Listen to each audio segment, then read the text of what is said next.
এই কথা কৈছে এই কথা আশাৰ কওঁতে যদি তোমাৰ চাকৰিটো হয় কিনো দোকান কথাটো হয়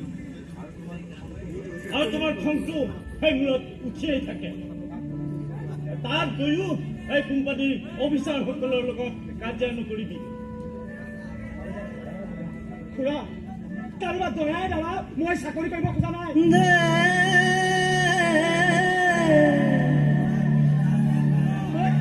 মই মোৰ হোৱা কথাখিনি প্ৰতিপন্ন কৰিব খুজিছো